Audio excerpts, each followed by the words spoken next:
ప్రస్తుతం జరుగుతున్న IPL 2026 season లో భాగంగా నేడు ఉప్పల్ స్టేడియంలో Sunrisers Hyderabad Rajasthan Royals మధ్య కీలకమైన మ్యాచ్ జరగనుంది. ఈ సీజన్ లో రాజస్థాన్ రాయల్స్ అజేయంగా కొనసాగుతూ అద్భుతమైన ఫామ్ లో ఉండగా సన్ రైజర్స్ హైదరాబాద్ తమ సొంత మైదానంలో గెలుపు రుచి చూడాలని ఉవ్విలూరుతుంది. రాజస్థాన్ రాయల్స్ తరపున 15 ఏళ్ల యువ సంచలనం వైభవ్ సూర్యవంశీ బ్యాటింగ్ లో అత్యంత ధాటిగా ఆడుతూ ప్రత్యర్థి బౌలర్లకు సవాల్గా మారాడు. పవర్ ప్లేలో అతడి బ్యాటింగ్ రాజస్థాన్ విజయాల్లో కీలక పాత్ర పోషిస్తుంది. మరోవైపు సన్ రైజర్స్ హైదరాబాద్ బ్యాటింగ్ లో Travis head, Abhishek Sharma, Heinrich Klaasen వంటి భారీ హిట్టర్లు ఉండడం ఈ మ్యాచ్ ను హోరాహోరీగా మార్చనుంది. హైదరాబాద్ పిచ్చి సాధారణంగా బ్యాటింగ్ అనుకూలంగా ఉండడంతో నేటి మ్యాచ్ లో భారీ స్కోర్లు నమోదయ్యే అవకాశం ఉంది. సొంత గడ్డపై ఎస్ఆర్హెచ్ కున్న అడ్వాంటేజ్ ఒకవైపు, మరోవైపు రాజస్థాన్ రాయల్స్ అజేయమైన ఫామ్ తో దూసుకుపోతుంది. ఇప్పటికే 3 మ్యాచ్లో ఓడిపోయిన సన్ రైజర్స్ జట్టు ఎలాగైనా గెలవాలని చూస్తుండగా అది నెరవేరుతుందా లేదా అనేది సాయంత్రం తేలనుంది. మొత్తానికైతే ఈ రోజు ఓ ఇద్దరి మధ్య అందరి కళ్ళు ఉండనున్నాయి. ఒకరేమో T20 వరల్డ్ నెంబర్ 1 బ్యాటర్, ఇంకొకడేమో ఈ మధ్య పాల డబ్బా పక్కన పెట్టి బ్యాట్ తో బౌలర్లకు చుక్కలు చూపిస్తున్నాడు. తాను పిల్లాడు అనుకుంటే బౌలర్లను పిల్లోలను చేసి ఆడుకుంటున్నాడు. దీంతో ఈ రోజు జరగబోయే మ్యాచ్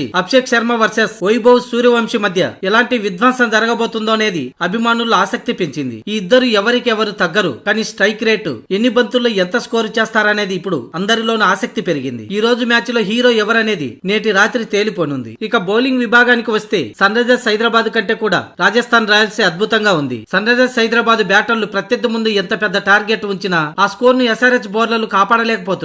ఒక్కరంటే ఒక్కరు కూడా నిలకడైన బౌలింగ్ చేయడం లేదు. దీంతో సన్ రైజర్స్ బౌలర్లపై సూర్యవంశీ చెడుగుడు ఆడుకోవడం ఖాయంగా కనిపిస్తుంది.